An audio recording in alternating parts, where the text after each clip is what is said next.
Aksi bajing loncat curi sekarang ikan dari truk pengangkut di gerbang tol Babar Medan, Sumatera Utara.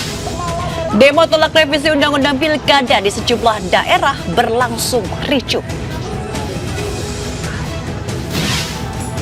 Serunya meluncur sepanjang 180 meter di atas sungai dengan duduk di keranjang.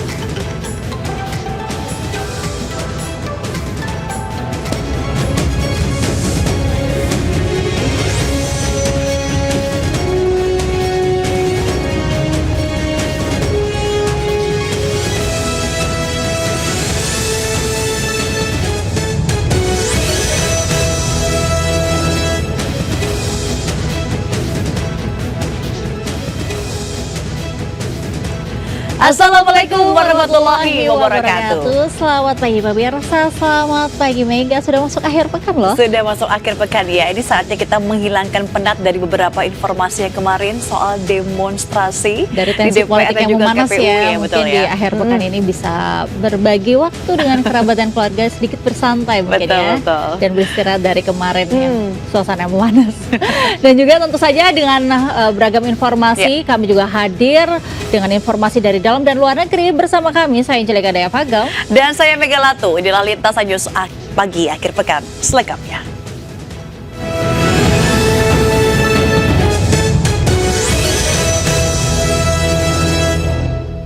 Kita ke informasi pertama pemirsa. Aksi bajing loncat dengan mencuri ikan terjadi pada sebuah truk yang tengah antri masuk ke gerbang tol Mabar, Kota Medan, Sumatera Utara. Pelaku berhasil menggondol ikan sebanyak 1 karung.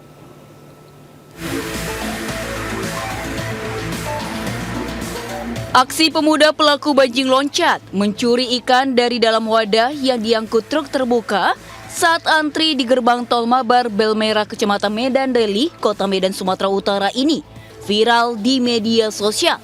Pelaku yang beraksi sendirian berhasil membawa kabur ikan yang diduga diangkut dari kawasan pelabuhan perikanan Gabion Belawan. Aksi bajing loncat di kawasan tol Belmera, Belawan, Medan, Tanjung Morawa sangat meresahkan sopir truk. Para pelaku juga sering melempar kendaraan pengangkut ikan jika tidak berhenti dan memberi uang hingga ikan.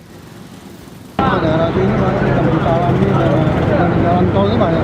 Banyak Pak ya? Ini Kemarin pun banyak. 2.000 meter. Kasih sekarang dilempar orang itu. oh, kalau nggak dikasih mau buat anarki juga? Jadi Pak? Karena dari itu sampai ditangkap orang mau polisi tangkap. Ya, tapi ini udah semangat ceritanya. Para sopir berharap petugas kepolisian Polres Pelabuhan Belawan dapat memberantas aksi pelaku bajing loncat. Dari Medan, Sumatera Utara, Yuda Bahar, iNews melaporkan. Aksi perundungan sesama pelajar terjadi di Kota Bekasi, Jawa Barat. 2 pelajar sekolah menengah pertama mengalami kekerasan fisik korban serta kekerasan verbal.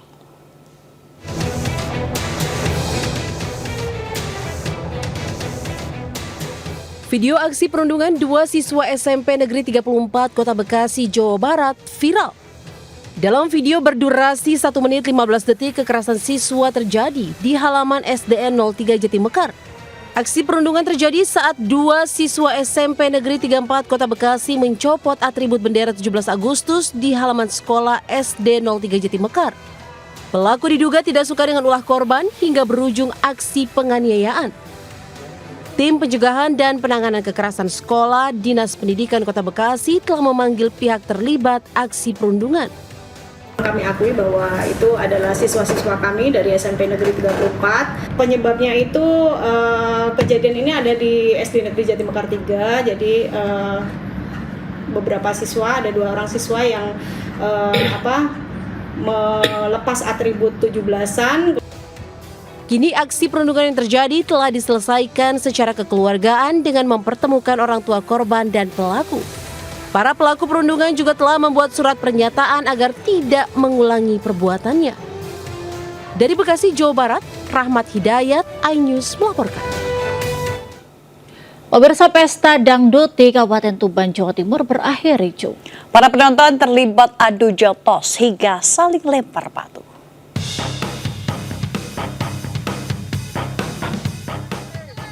Kericuhan mewarnai konser dangdut dalam rangka hajatan hitanan warga di Desa Gaji, Kecamatan Kerek, Kabupaten Tuban, Jawa Timur.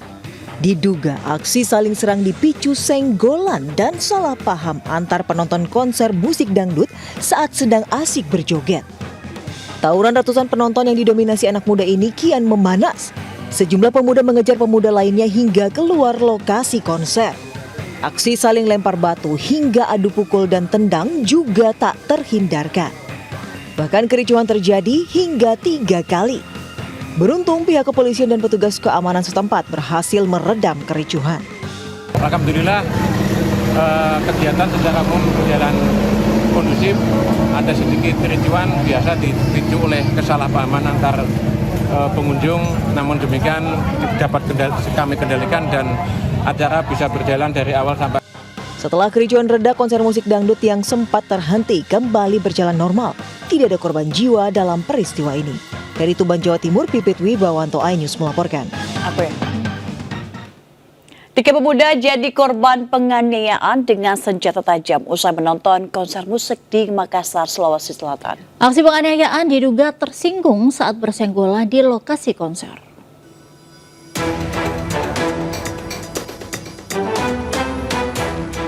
Akibat menderita luka sabetan senjata tajam, 3 pemuda harus menjalani perawatan di Rumah Sakit Stella Maris, Makassar. Sebelumnya, ketiga korban dianiaya usai menonton konser musik di Jalan Metro Tanjung Bunga. Tak butuh waktu lama, polisi segera mengamankan 2 orang pelaku beserta barang bukti senjata tajam. Diduga aksi penganiayaan akibat tersinggung bersenggolan di lokasi konser. Diawali dari antara korban dengan tersangka menonton konser musik. Setelah selesai, kemudian ada ketersinggungan antara satu dengan yang lainnya, kemudian berlanjut ke Jalan Tanjung, kemudian terjadilah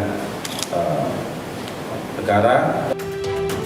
Kedua pelaku pun diancam pasal penganiayaan dan pengeroyokan dengan ancaman pidana maksimal 5 tahun penjara. Dari Makassar, Sulawesi Selatan, Leo Muhammad Nur, iNews melaporkan.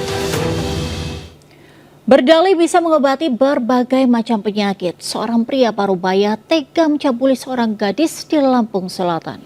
Korban dipaksa berhubungan badan dengan dalih sarana pengobatan.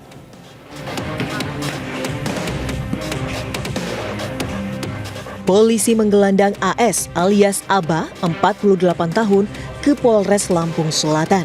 Ia ditangkap karena diduga melakukan tindakan asusila pada seorang gadis, EA, 19 tahun, warga Kecamatan Candipuro. Pelaku yang merupakan dukun dan membuka praktek pengobatan spiritual berhasil menipu korbannya. Korban yang bermaksud berobat karena menderita penyakit di bagian perut malah dipaksa melayani nafsu bejat pelaku. Pelaku berdalih aksinya ini sebagai sarana pengobatan. Karena tak kunjung sembuh meski sudah melakukan ritual, korban pun baru merasa tertipu hingga dilaporkan ke polisi.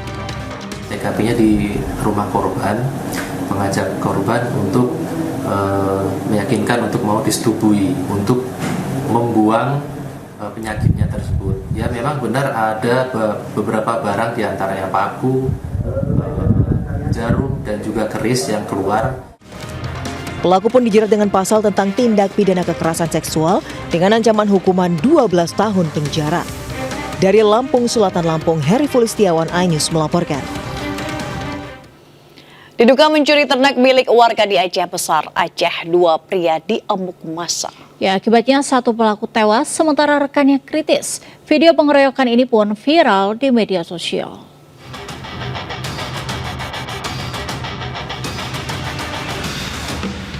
Dua pria pelaku pencurian babak belur usai diamuk massa di Aceh Besar, Aceh. Kedua pelaku menjadi bulan-bulanan massa usai kepergok mencuri sapi milik warga. Sapi tersebut yang mereka curi telah dipotong dan dimasukkan ke dalam karung. Video penganiayaan maling yang menewaskan 1 pelaku tersebut beredar luas di berbagai jejaring media sosial sehingga menimbulkan beragam komentar netizen. Kedua pelaku sempat diikat dan dihajar massa di badan jalan, sementara sapi yang diduga dicuri tersebut berserakan di atas jalan. Polisi kini masih melakukan penyelidikan dan mengumpulkan barang bukti, termasuk memeriksa sejumlah saksi. Dari Aceh Besar Aceh, Sukri Sarifuddin, iNews melaporkan. Pemirsa, bocah berusia 6 tahun tewas di rumahnya di Pontianak Selatan, Kalimantan Barat. Saat ditemukan kondisi jasad terbungkus karung.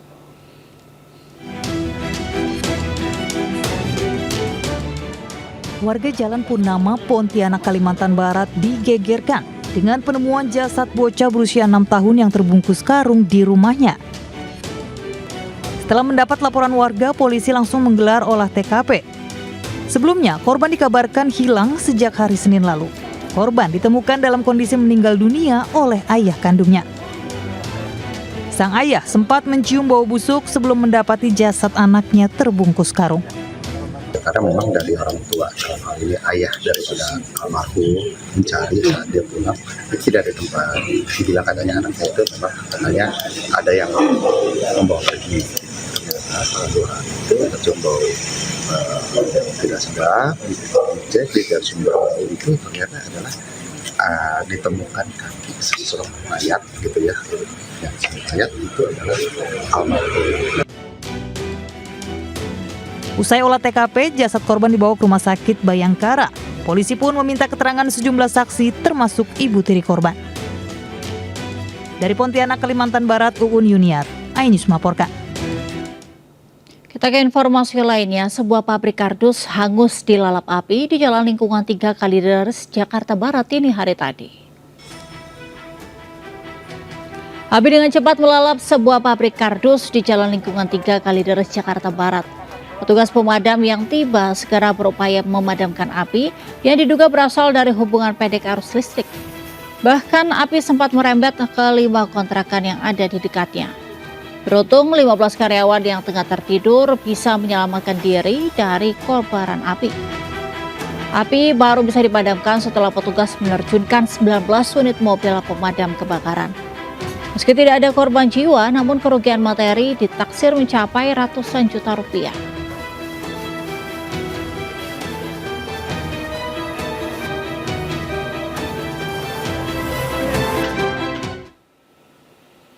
Sebuah tabung gas ukuran 12 kg meledak di Kelurahan Padasuka, Kecamatan Ciamas, Kabupaten Bogor, Jawa Barat, Kamis. Satu keluarga yang terdiri dari 4 orang mengalami luka bakar serius.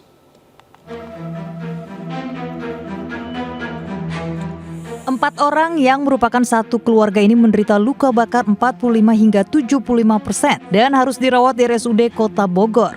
Sebelumnya rumah kontrakan porak-poranda akibat ledakan gas tabung 12 kg di Kelurahan Padasuka, Kecamatan Ciamas, Kabupaten Bogor, Jawa Barat.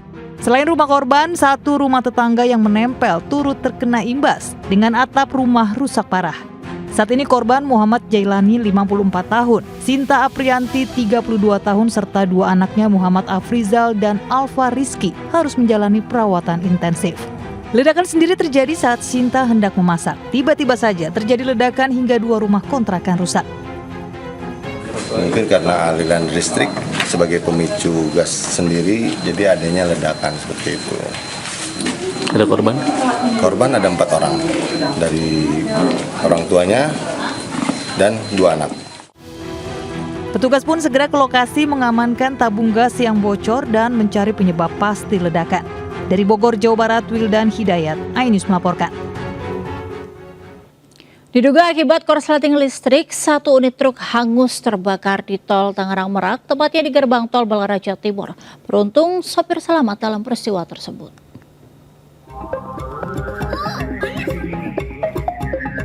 Api dengan cepat melalap 1 unit mobil truk di ruas tol Tangerang Merak, tepatnya di gerbang tol Balaraja Timur, Kamis. Api turut menyambar tangki bahan bakar membuat si jago merah cepat membesar dan melalap seluruh bagian truk. 2 unit mobil pemadam kebakaran dari Pos Balaraja dan Pos 3 Raksa segera ke lokasi dan menjinakkan api setelah 30 menit kemudian. Meski truk ludes dilalap api, beruntung sopir selamat setelah keluar dari kabin kendaraan sebelum api membesar. Menurut petugas, api muncul pada bagian mesin yang mengalami hubungan pendek arus listrik lalu menyambar tangki bahan bakar. Itu di mobil di belakang itu ada mengetahui bahwa tadi tidak tahu kronologis kejadiannya, cuman itu sudah nyala di luar. Di bagian mana menyala api awal mulanya, Pak? Tangki sebelah kanan, Pak. Dugaan sementara apa Pak? Penyebabnya Pak? Dugaan sementara ya arus pendek dari kabel-kabel mungkin itu. Mungkin akhirnya menaik ke kendaraan. Kasus kebakaran truk ditangani Polresta Tangerang. Dari Kabupaten Tangerang, Banten, Aimarani, Ainus melaporkan. Pemirsa, warga Kabupaten Jombang, Jawa Timur dihebohkan dengan beredarnya video pejabat dinas pendidikan yang diduga tengah bermesraan di dalam ruang kerjanya.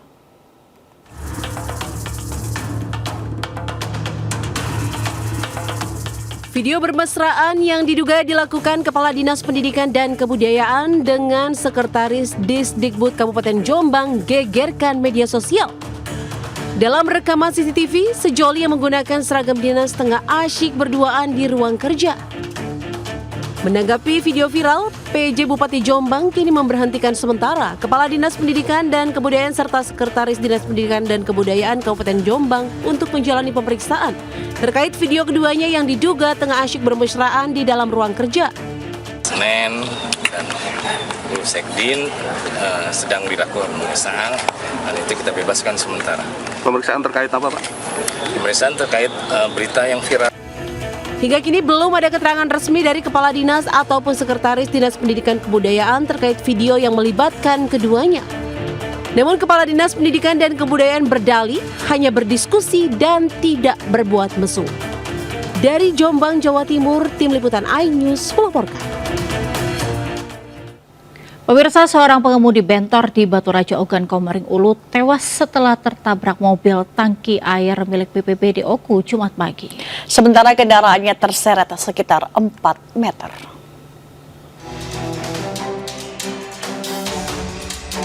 Ojek bentor bernama Sunardi, 57 tahun, warga Pancur, Desa Tanjung Baru, Kecamatan Batu Raja Timur Oku, tewas tergeletak di tengah jembatan Ogan 1 setelah kendaraannya tertabrak mobil tangki air milik BPBD Oku. Korban tewas akibat luka serius pada bagian kaki, sementara becak motor milik korban ringsek parah. Diketahui kejadian bermula saat korban sedang mengendarai bentor sambil membawa papan bunga. Namun tiba-tiba dari arah belakang melaju mobil tangki air BPBD yang hendak menuju lokasi kebakaran untuk membantu memadamkan api. Hingga kecelakaan pun terjadi. BPBD lagi nyeret bentor sampai ke jembatan sini. Posisi korban masih ternyata di bawah jembatan, di dalam jembatan. Ini kakinya yang sebelah kiri hancur. Hancur ya? Nah, sebelah kanan kayaknya patah. Itu kita perintahkan dia untuk menyuplai air dalam rangka membantu damkar mengatasi kebakaran di Kampung Baru. Namun di jembatan Ogan 1, bentor ini membawa papan bunga, menyinggol dinding jembatan, robohnya ke menimpa mobil kita. Pas begitu mobil kita lewat, disitulah terjadinya laka lantas. Korban telah dievakuasi ke rumah sakit dan selanjutnya dibawa ke rumah duka di kawasan Pancur Desa Tanjung Baru. Sementara kendaraan yang terlibat kecelakaan telah diamankan di kantor Satlantas Polres Oku. Kasus kecelakaan ini telah ditangani pihak kepolisian. Dari Ogan Komering Ulu, Sumatera Selatan, Widori Agustino, iNews melaporkan. Pemirsa, puluhan orang keracunan makanan usai menyantap hidangan pesta pernikahan di Ponorogo, Jawa Timur. 6 orang kondisinya memburuk dan harus menjalani perawatan di puskesmas dan rumah sakit.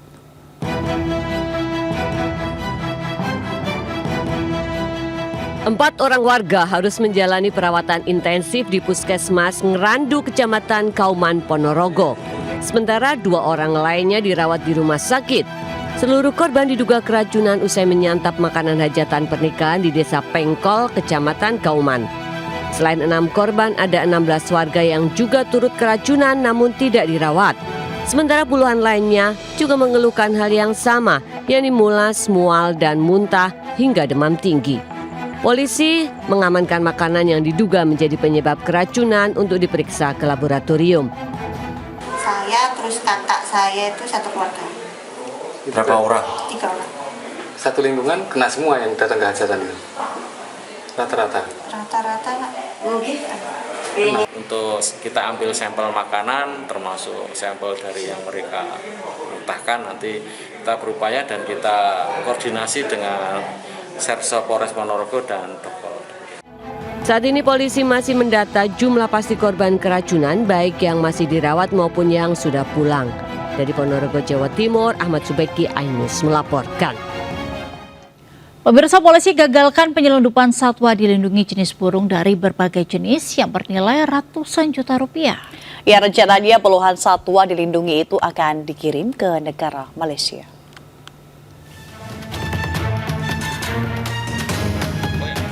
Polisi menggagalkan penyelundupan 29 berbagai jenis burung yang dilindungi dari Pelabuhan Tanjung Taluk, Kabupaten Bintan.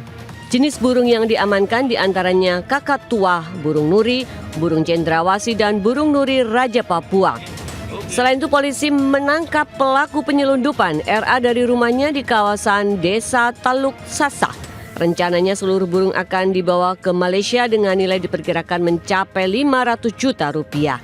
Ke sarana pengangkutan berupa kakbot ataupun pompong yang mana dari perjalanannya menuju ke tengah dengan kegiatan ship to ship ya, dengan penerima yang kemudian dari penerima mengarah ke negara jiran yakni Malaysia. Pelaku bakal dijerat dengan pasal tindak pidana konservasi sumber daya alam hayati dan ekosistemnya dengan ancaman hukuman maksimal 15 tahun penjara. Dari Bintan, Kepulauan Riau, Supriyanto, iNews melaporkan. Pemirsa, warga di RT 18 Kelurahan Sengeti, Kecamatan Sakernan, Kabupaten Muaro Jambi, Provinsi Jambi digegerkan dengan ular piton memangsa ternak warga. Evakuasi ular sanca sepanjang 3 meter lebih tersebut yang dilakukan oleh pemadam kebakaran Kabupaten Muaro Jambi berjalan dramatis.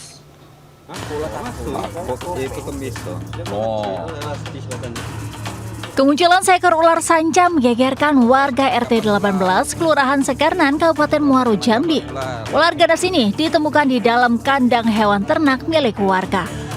Usai menerima laporan warga, tim Damkar Kabupaten Muaro Jambi langsung menuju lokasi untuk mengevakuasi ular. Saat berupaya diamankan, ular berbobot 13 kg ini melawan, membuat petugas sempat kewalahan. Dalam waktu 15 menit, petugas berhasil menjinakkan ular sepanjang 3 meter itu. Penemuan ular berawal saat warga melihat ular berada di dalam kandang ayam dengan perut membesar. Usai diketahui memangsa ayam milik warga. Langsung datang ke lokasi, kita turunkan tim kita yang sedang menjaga dapat mengevakuasi ular sanca yang panjangnya kurang lebih 3 meter. Ternyata dia telah memangsa ayam warga itu dan dia beristirahat di dalam itu sambil tidur. Setelah berhasil dievakuasi, ular dibawa ke kantor Damkar Kabupaten Muaro Jambi dan akan dilepaskan ke habitatnya. Dari Kabupaten Muaro Jambi, Provinsi Jambi, Haisun Hafiz, iNews melaporkan. Sementara pemirsa, seekor penyu berbobot 50 kg ditemukan terdampar di dekat jembatan emas Pangkal Pinang, Bangka Belitung. Satwa dilindungi itu ditemukan lemas dengan luka di kepala diduga akibat pukulan.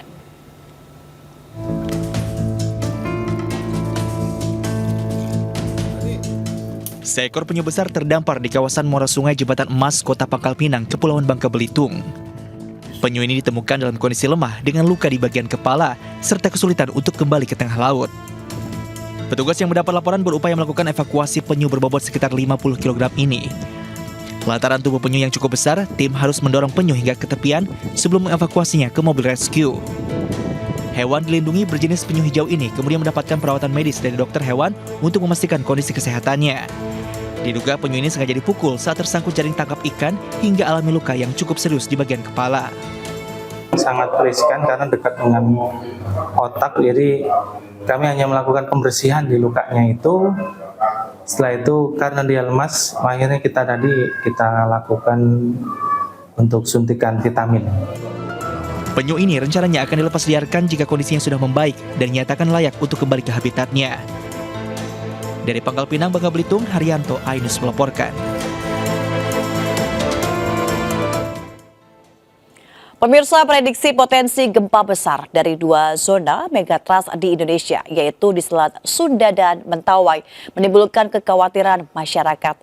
Pemerintah meminta masyarakat untuk tetap tenang dan tidak panik karena mitigasi bencana sudah disiapkan dengan baik.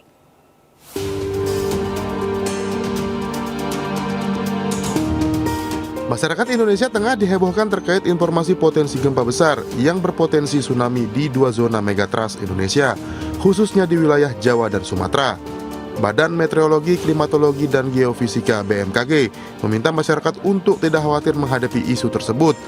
Masyarakat lebih baik meningkatkan literasi dan edukasi dalam menghadapi bencana. Gempa itu ada 3 parameter yang diwaspadai, adalah kapan, kedalaman, dan di mana. Nah, untuk kekuatan dan letak itu bisa kita prediksi, namun kapannya inilah yang tidak bisa. Jadi kapannya ini kita harapkan bisa meningkatkan edukasi masyarakat. Menparekraf Sandiaga Uno juga meminta masyarakat untuk tidak khawatir menghadapi isu gempa megatrust. Tidak perlu panik, tidak perlu terlalu khawatir. Kita berwisata, menikmati keindahan alam dengan penuh kewaspadaan. Langkah-langkah sosialisasi ini jadi sebuah keharusan karena kita juga udah punya sistem informasi manajemen krisis untuk mengatasi kebencanaan. Guna menghadapi isu megatrust, BMKG telah menyiapkan sistem monitoring, processing, serta diseminasi informasi gempa dan peringatan dini tsunami yang makin cepat dan akurat. Dari Jakarta, Fakih Satrio, iNews melaporkan.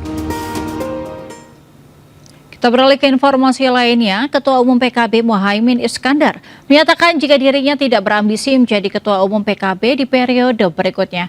Hal ini diungkapkan Caimin saat akan berangkat menghadiri Muktamar PKB yang akan digelar 24 hingga 25 Agustus 2024. Ketua Umum PKB periode 2019-2024 Muhaimin Iskandar akan mengakhiri masa jabatannya pada pelaksanaan Muktamar PKB di Nusa Dua Bali mulai tanggal 24 hingga 25 Agustus. Dalam agenda yang membahas struktur organisasi partai tersebut, Caimin mengaku tidak berambisi lagi untuk menjadi Ketua Umum periode selanjutnya. Meskipun telah menjabat selama 15 tahun, menurutnya menjadi Ketua Umum adalah tugas berat. Ia pun menyerahkan sepenuhnya kepada peserta muktamar untuk mengevaluasi kinerjanya selama 5 tahun terakhir. Apapun yang menjadi pilihan cabang-cabang PKB, saya ikut. Tapi saya tidak juga ambisi karena menjadi Ketua Umum itu adalah tugas berat yang bukan soal kepingin, tapi soal tanggung jawab, sehingga saya menyerahkan sepenuhnya.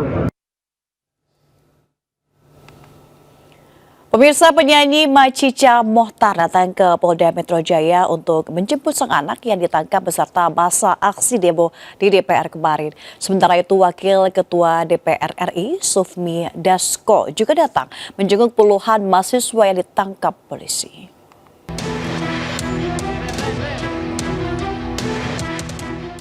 Artis penyanyi dangdut Macica Mohtar datang ke Polda Metro Jaya untuk menjemput sang anak setelah dirinya mendapat kabar bahwa anaknya ditangkap polisi saat berdemo beserta massa aksi lainnya.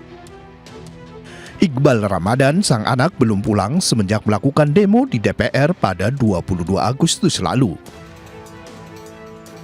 Macica mengatakan kondisi anaknya saat ini mengalami patah hidung dan dirinya juga masih belum tahu langkah apa nantinya yang akan diambil karena ia belum lihat kondisi anaknya saat ini. Tantenya itu dapat kabar dari teman-temannya Iqbal. Jadi dia nelpon saya ngasih tahu kalau Iqbal ditangkap kemarin sore ya. Iqbal ditangkap kemarin sore, kemudian ada patah tulang hidung. Sementara itu, Sufmi Dasko juga datang ke Polda Metro Jaya untuk menjenguk dan meminta polisi agar para peserta aksi yang ditangkap untuk dipulangkan ke rumahnya masing-masing. Untuk dapat segera dipulangkan, dan kami tadi sudah menandatangani surat sebagai penjamin agar adik-adik ini bisa kembali ke rumah, ke keluarganya masing-masing. Aksi demo ribuan mahasiswa di Jakarta kemarin menolak RUU Pilkada diwarnai kericuhan dan bentrok mahasiswa dengan aparat yang bertugas. Puluhan mahasiswa pun ditangkap polisi. Dari Jakarta, tim iNews melaporkan. Pemirsa, Wakil Ketua DPR RI Sufmi Dasko Ahmad menandatangani jaminan pembebasan 50 orang massa aksi yang ditangkap usai melakukan demo di DPR. Sufmi minta agar polisi segera memulangkan mereka ke rumahnya masing-masing. Dasko mengatakan setidaknya ada 50 orang yang dibebaskan dan dirinya mengatakan telah menandatangani surat jaminan pembebasan untuk massa aksi yang ditangkap tersebut. Dasko juga membeberkan kondisi pendemo yang ditangkap. Saat ini kondisinya baik, hanya ada beberapa yang mengalami luka-luka. Dasko juga mengatakan 50 orang yang dibebaskan tidak terbukti melakukan pelanggaran berat. Ya, barusan kami sudah melihat adik-adik yang di dalam dan melihat keadaan hampir seluruhnya dalam keadaan baik, dan tadi kami sudah minta kepada pihak kepolisian, dalam hal ini Pak Wakapolda dan Direktur Kriminal Umum, untuk dapat segera dipulangkan, dan kami tadi sudah menandatangani surat sebagai penjamin agar adik-adik ini bisa kembali ke rumah, ke keluarganya masing-masing.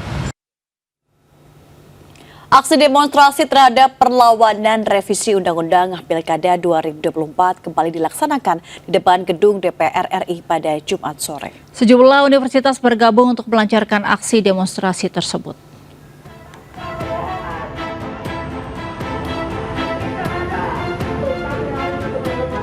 Sejumlah mahasiswa perguruan tinggi bergabung untuk melaksanakan demonstrasi revisi Undang-Undang Pilkada 2024 di depan gedung DPR RI pada Jumat sore. Aksi ini digelar dengan agenda perlawanan terhadap DPR RI yang memberikan sikap abai pada putusan Mahkamah Konstitusi terkait RUU Pilkada. Pembakaran ban dan penyampaian orasi menjadi tanda kemarahan demonstran terhadap sikap DPR RI. Atas aksi ini, aparat kepolisian sudah bersiaga dalam melakukan penjagaan. Meskipun DPR RI sudah membatalkan revisi Undang-Undang Pilkada, massa tetap berkumpul untuk memberikan orasi perlawanan dan pengawalan RUU Pilkada ini. Dari Jakarta, Jessica Winoto, Rizky Yulianto, iNews melaporkan. Pemirsa, aksi demonstrasi tolak revisi UU Pilkada oleh ribuan mahasiswa di Surabaya, Jawa Timur, Jumat sore sempat ricuh lantaran massa tidak ditemui Ketua DPRD Jawa Timur. Ya, sementara aksi demo mahasiswa yang tergabung dalam BEM Malang Raya dan masyarakat di DPRD Kota Malang berlangsung ricuh, massa mahasiswa menolak audiensi.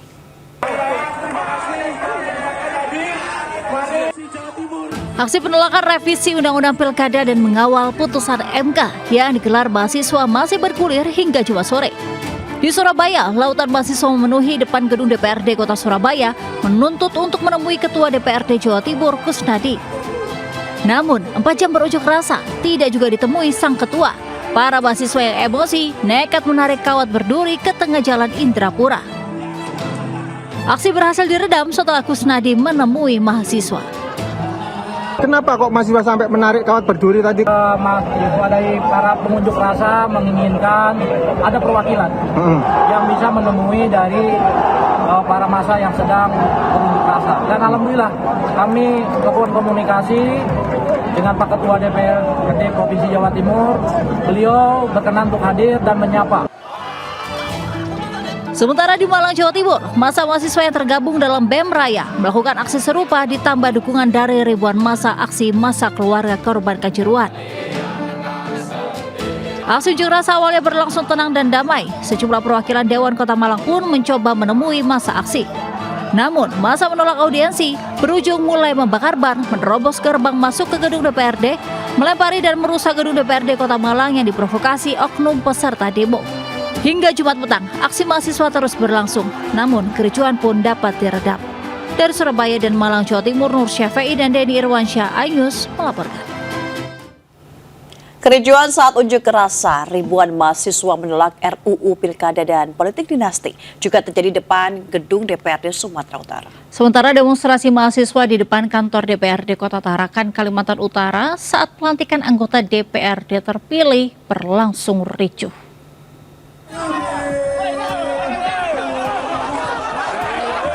Kericuan terjadi saat ribuan mahasiswa dari berbagai alma mater kampus di Kota Medan berunjuk rasa di depan gedung DPRD Sumut, Jalan Imam Bonjol, Medan. Sebagian mahasiswa yang kecewa lantaran dilarang memasuki gedung DPRD Sumut untuk menyampaikan aspirasinya terkait penolakan RUU Pilkada serta lengserkan politik dinasti mengamuk dengan mendorong puluhan aparat kepolisian yang berjaga. Suasana semakin memanas ketika mahasiswa yang berunjuk rasa melempari aparat kepolisian dengan botol air mineral. Ribuan massa juga melakukan aksi bakar ban sebagai bentuk aksi protes. Massa mengecam DPR sebagai wakil rakyat yang tidak berpihak pada rakyat. Kericuan mereda setelah para koordinator aksi meminta rekan-rekannya mundur untuk tidak membuat aksi anarkis. Kericuan berujung bentrokan juga terjadi saat ratusan massa pengunjuk rasa yang tergabung dalam sejumlah elemen mahasiswa melakukan aksinya di depan kantor DPRD Kota Tarakan. Sesaat setelah melakukan orasi tuntutan, mahasiswa yang berusaha masuk ke kantor DPRD dihalau aparat kepolisian. Bentrokan pun akhirnya tak dapat dihindari. Guna menghindari emulasi bentrokan, aparat polisi menyemprotkan water cannon ke arah pengunjuk rasa. Unjuk rasa kali ini untuk menyampaikan aspirasinya saat pelantikan anggota Dewan terpilih, termasuk rencana akan disahkannya revisi undang-undang oleh DPR RI. Prosesi berlangsungnya aksi kita itu pertama itu tidak kondusif. Kemudian yang berikutnya itu diakhiri dengan kekecewaan dari mahasiswa pertama karena yang hadir harusnya 30 orang anggota DPRD. Aksi unjuk rasa dapat berjalan kondusif setelah perwakilan anggota DPRD Tarakan menemui mahasiswa. Dari Medan, Sumatera Utara, dan Tarakan, Kalimantan Utara, Said Ilham Usman Kodang melaporkan.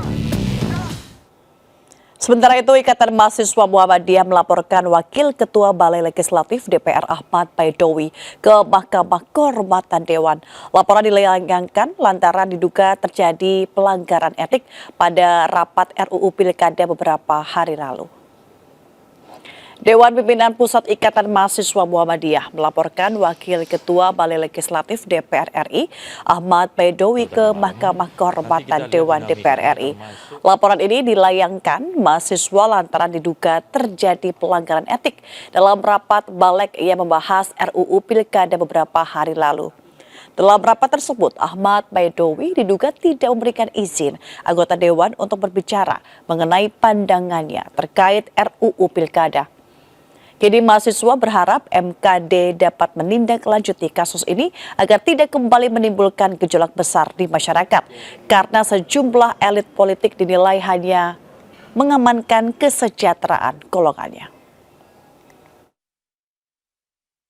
Biasa artinya walaupun paripurna kemarin batal, laporan ini tetap diusut tuntas begitu? Ya tentu untuk pengusutan kami harapkan kepada MKD tentunya biar tetap melanjutkan ini karena kewenangan kita sebagai masyarakat sipil kan hanya melaporkan. Nanti terus tentu kami akan mengawal agar laporan ini ditindaklanjuti atau bahkan dirapatkan oleh MKD DPR RI. Gitu sih kira-kira, Mas.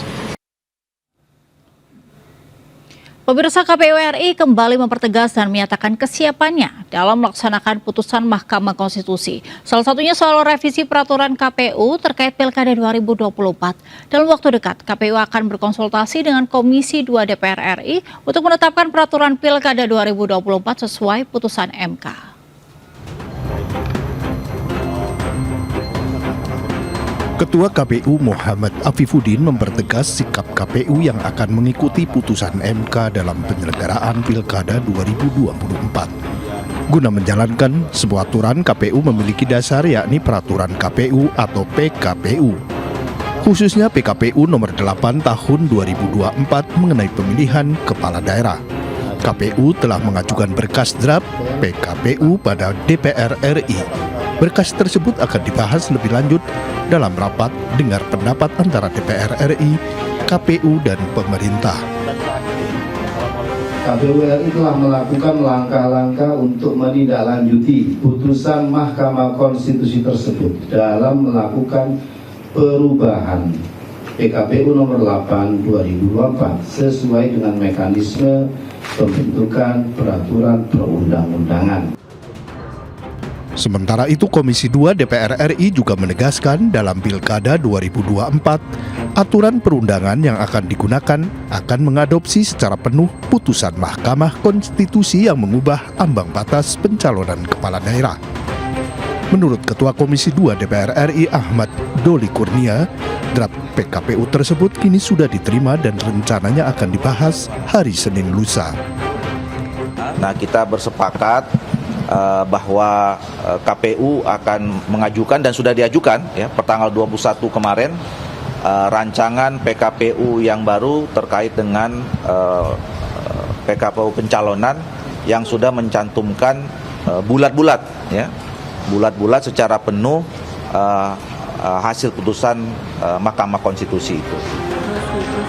Penegasan ini sebagai respon pasca demonstrasi yang dilakukan oleh gabungan buruh dan mahasiswa pada Kamis kemarin. DPR RI telah membatalkan rencana untuk meresmikan rancangan Undang-Undang Pilkada baru yang dinilai berseberangan dengan keputusan MK nomor 60 dan 70. Dari Jakarta, Yasmin Atania, Tri Juliarti, iNews melaporkan. Pemirsa, Ketua Umum Partai Solidaritas Indonesia atau PSI, Kaisang Pangarep ternyata telah mengurus 3 surat keterangan untuk melengkapi persyaratan pencalonan Pilkada 2024. Kaisang mengurus surat-surat tersebut di Pengadilan Negeri Jakarta Selatan.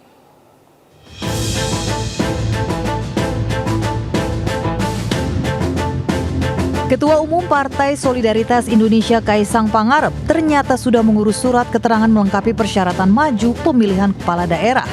Putra bungsu Presiden Joko Widodo mengurus surat keterangan ke PN Jakarta Selatan. PN Jakarta Selatan pun menyatakan sudah menerbitkan 3 surat keterangan pada 20 Agustus lalu. Pertama, surat keterangan tidak pernah sebagai terdakwa, surat keterangan tidak sedang dicabut hak pilihnya dalam daftar pemilih, dan surat keterangan tidak memiliki tanggungan hutang. Permohonan diajukan Kaisang sebagai syarat calon wakil gubernur Jawa Tengah mendampingi pensiunan Polri Ahmad Lutfi. Atas nama Kaisang Pangarep ke Pengadilan Negeri Jakarta Selatan, setelah kami cek di Kepaniteraan Hukum Pengadilan Negeri Jakarta Selatan, memang betul ada permohonan tersebut. Nah, surat tersebut kemudian dikeluarkan oleh Pengadilan Negeri Jakarta pada hari juga tanggal 20 Agustus. Namun dengan tidak terpenuhinya kuota peserta rapat atau quorum rapat paripurna DPR RI, serta adanya aksi penolakan masyarakat, maka revisi Undang-Undang Pilkada batal disahkan. KPU sendiri juga telah menegaskan pendaftaran calon kepala daerah akan mengikuti keputusan MK terbaru. Pembatalan revisi Undang-Undang Pilkada serta keputusan KPU mempengaruhi nasib Kaisang untuk maju pada kontestasi Pilkada 2024. Tim Liputan iNews melaporkan. Bukan Kaisang, Taj Yassin ditunjuk Ketua Umum Partai Gerindra Prabowo mendampingi Ahmad Lutfi sebagai calon wakil gubernur Jawa Tengah di Pilkada 2024. Hal itu ditandai dengan penyerahan surat rekomendasi dan B1 KWK yang diserahkan langsung Sekjen DPP Gerindra. DPP Partai Gerindra resmi mengusung pasangan calon gubernur Cagup calon wakil gubernur Cawagup Jawa Tengah Ahmad Lutfi dan Gus Taj Yassin Maimun di Pilkada 2024. Ahmad Lutfi menegaskan bahwa pasangannya di Pilkada Jawa Tengah yakni Gus Yassin bukan Ketua Umum PSI Kaisang Pangarep. Bapak Prabowo Subianto yang telah memberikan dukungan dan dorongan bahwa hari ini saya diusung oleh Partai Gerindra.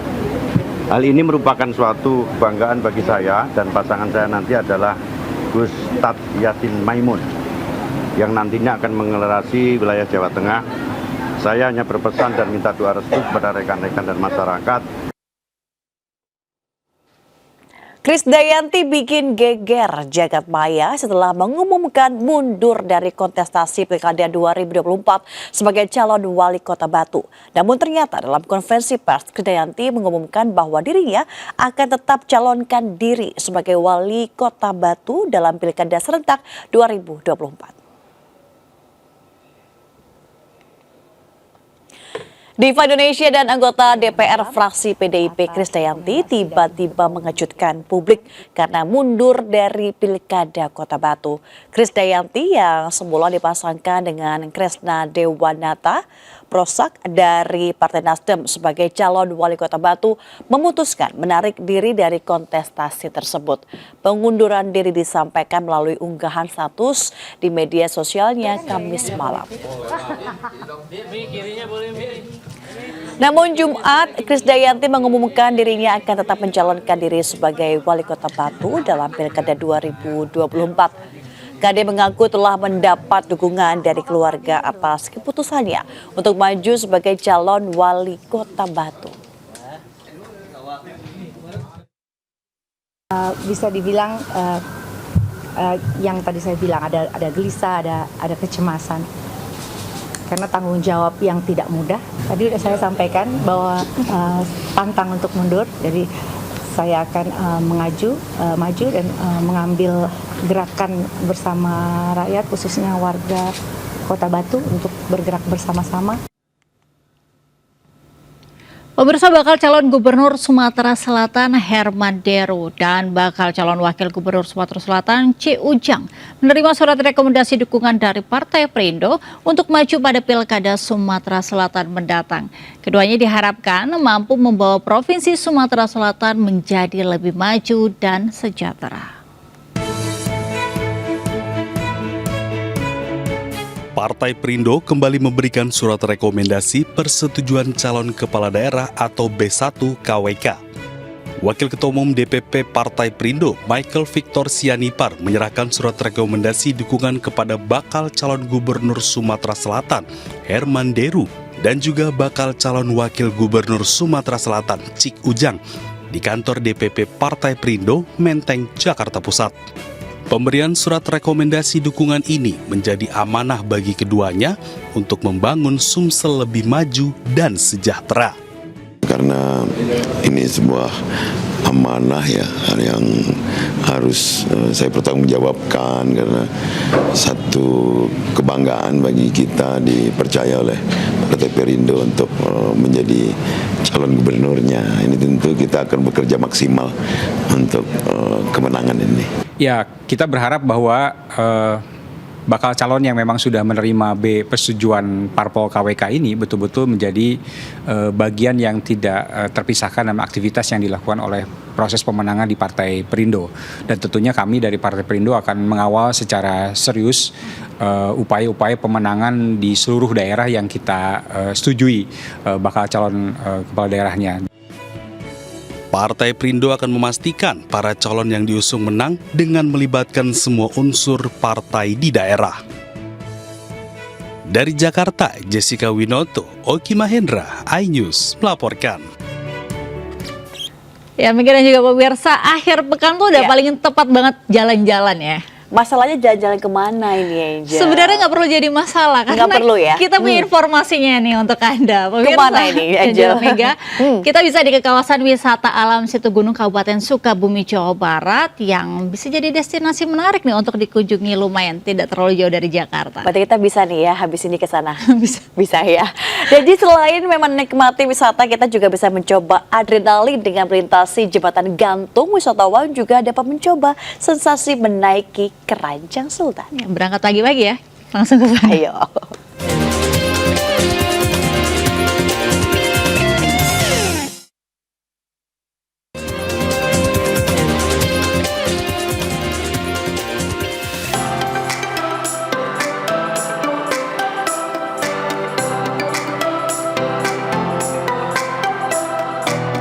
Inilah sensasi menikmati wahana Keranjang Sultan di kawasan Taman Nasional Gunung Gede, Pangrango. Ratusan pengunjung pun mengantri wahana Keranjang Sultan ini, apalagi di liburan akhir pekan. Selain wisatawan lokal, wisatawan mancanegara pun tidak ketinggalan untuk menjajal wahana ini. Duduk di dalam keranjang yang menggantung di atas seling, pengunjung pun dapat merasakan sensasi meluncur di atas aliran sungai yang mengalir deras dan jernih sejauh 180 meter. Terdapat 4 keranjang Sultan yang bisa dinaiki secara bergantian oleh wisatawan. Keranjang ini meluncur, dioperasikan dengan menggunakan mesin motor sehingga kecepatannya bisa diatur petugas. Keranjang ini pun sudah dilengkapi peralatan keselamatan, jadi Anda tidak perlu khawatir. Yang pasti aman bagi wisatawan karena sudah dipasang pengaman tali besi baja atau sling. Takut gak? Takut jatuh. Amannya sih lumayan bagus ya, cuma ininya agak-agak kerawat aja. Tadi ngantrinya lama nggak? Lama banget. Nah, selain menikmati keseruan duduk di kursi sultan, di sini pengunjung juga bisa mencoba uji adrenalin dengan melintas di jembatan gantung dan menikmati indahnya Curug Sawer bersama keluarga, teman, atau pasangan. Dari Sukabumi, Jawa Barat, Budi Setiawan, iNews melaporkan. Ya, jadi juga pemirsa tadi dari Sukabumi, kita balik dulu ke Jakarta, habis itu terbang ke Lampung. Ada apa di Lampung? Nah, di Lampung ini ada sebuah taman hiburan yang mengajak pengunjung bisa menikmati panorama alam Selat Sunda yang indah. Ya, selain panorama alamnya yang indah, pengunjung itu bisa mencoba aneka wahana bermain yang juga memacu adrenalin, mulai dari kincir raksasa, sepeda langit, hingga lava selonjor.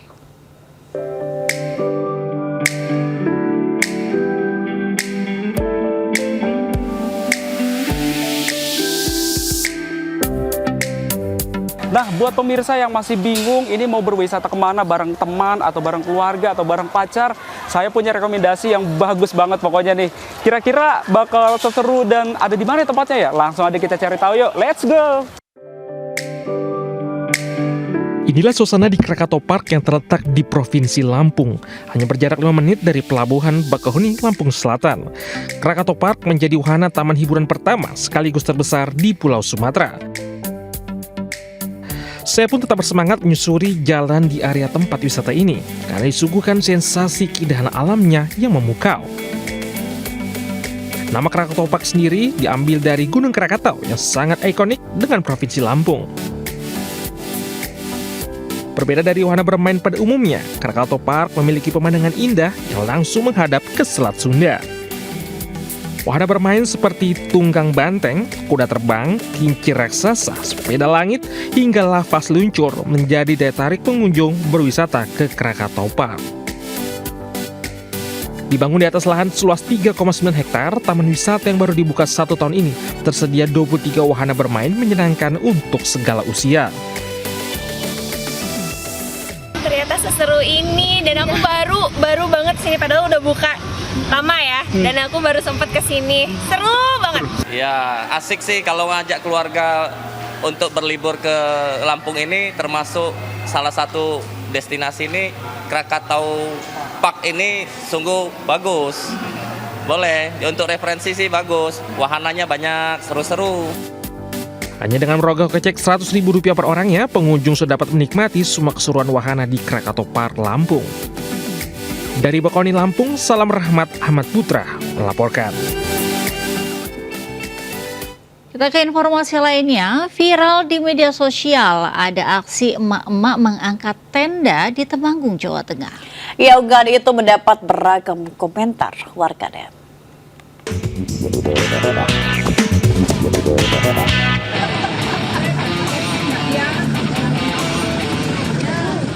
Viral mak-mak mengangkat tenda yang menghalangi bus di Temanggung, Jawa Tengah. Peristiwa ini terjadi saat ibu-ibu asal desa Ngadirejo itu akan takjiah di Dusun Boresan, Desa Balesari, Kecamatan Bansari. Mak-mak ini kompak mengangkat tiang tenda hingga bus bisa lewat. Aksi ini mengundang beragam komentar warganet. Sebagian mengaku salut dengan kekompakan mak-mak, sebagian besar berkomentar dengan bumbu candaan. Saat ini unggahan itu sudah disukai 160.000 warganet dan dikomentari 2.500 orang. Pemirsa, PT Bank MNC International (TBK) resmi menjalin kemitraan strategis dengan PT Fenteni Fortuna International (TBK). Kerjasama ini memberikan manfaat bagi karyawan pengguna Motion Bank untuk memperoleh dana talangan sebelum menerima gaji melalui fitur Earn Wage Access. Kemitraan strategis antara PT Bank MNC International (TBK) dan PT Fenteni Fortuna International (TBK) menghasilkan berbagai kemudahan layanan bagi para nasabah. Kolaborasi ini menghadirkan dana talangan melalui fitur Earn Wage Access di Motion Bank.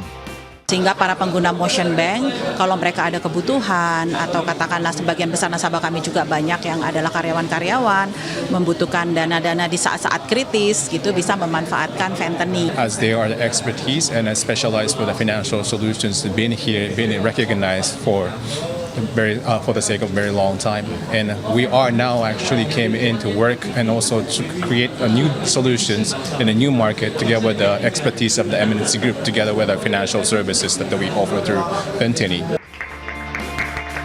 Selain fitur Earn Wake Access, Motion Bank juga memberikan kemudahan bagi masyarakat untuk membuka rekening secara digital. Kami mensupport platform ini lewat perbankan kita, jadi mereka bisa buka rekening payroll banknya juga di MNC Bank, digital paymentnya juga, jadi secara lebih mudah dalam satu kesatuan integrasi aplikasi dan integrasi ekosistem. Jadi dengan satu aplikasi saja karyawan ini bisa melakukan berbagai macam hal. Nantinya, kerjasama ini juga akan membuka peluang dan eksplorasi lebih luas. Dari Jakarta, Riki Anwar di iNews melaporkan. Pemirsa, sejumlah peristiwa menarik kami rangkum untuk Anda. Ya, diantaranya dipicu saling senggol dan salah paham, penonton konser dangdut saling serang hingga ricuh. Dan berikut rangkaian peristiwa di sekitar kita.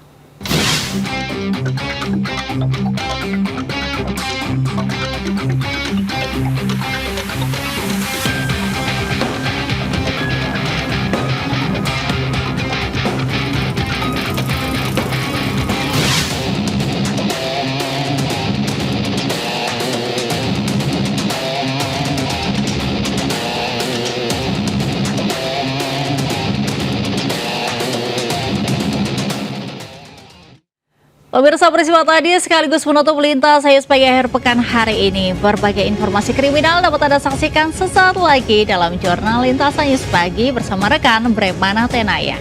Saya Angelika Dea Fagel. Dan saya Megalatu undur diri. Selamat pagi, selamat menikmati akhir pekan Anda. Wassalamualaikum warahmatullahi wabarakatuh.